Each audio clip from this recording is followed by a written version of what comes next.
हर शाम ठीक 5 बजे आरव शहर की सबसे पुरानी लाइब्रेरी की उसी पुरानी लकड़ी की अलमारी वाली सीट पर बैठा करता था। किताबें पढ़ने का वो शौकीन नहीं था, लेकिन उस जगह से एक जानी पहचानी खुशबू आती थी। वही खुशबू जो उसे सारा की याद दिलाती थी। सारा, उसकी पहली मोहब्बत। कॉलेज में मिले थे दोनों। बारिश में भीगना और सादगी से प्यार था। उसके पास एक खास परफ्यूम था, लैवेंडर और वनीला का मेल, जो आरव के दिल में बस गया था। 5 साल पहले एक एक्सीडेंट ने सब कुछ बदल दिया। खबर मिली कि सारा अब इस दुनिया में नहीं रही।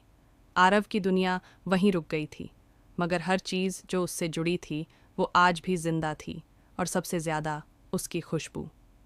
लाइब्रेरी की उस किताब में हर रोज़ उसे वो एहसास होता जैसे सारा यहीं कहीं है।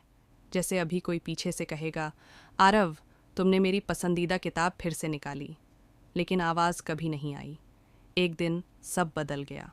वो जैसे ही सीट पर बैठा, उसे वही खुशबू पहले से ज़्यादा तीव्र महसूस हुई। उसने इधर उधर देखा और फिर उसके दिल की धड़कन थम सी गई।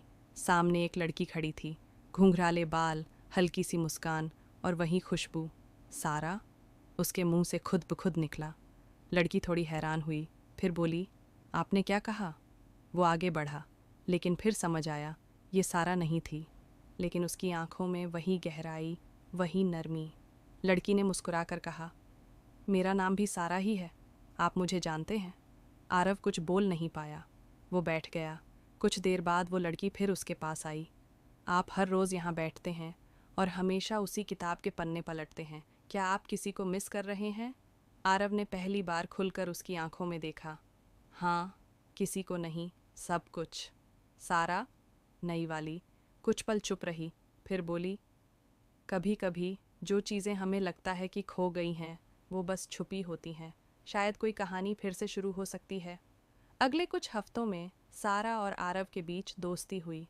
उसने बताया कि उसका परिवार कुछ साल पहले बाहर चला गया था और वो भी एक एक्सीडेंट का शिकार हुई थी, पर बच गई थी।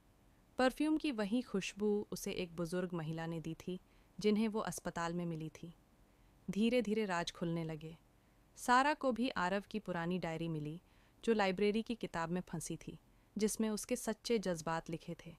एक दिन सारा ने उससे कहा, शायद वो सारा तुम्हें खोकर भी तुम्हारे लिए किसी को भेज गई, ताकि तुम्हारा इश्क अधूरा न रहे। और तब आरव को समझ आया, कुछ मोहब्बतें कभी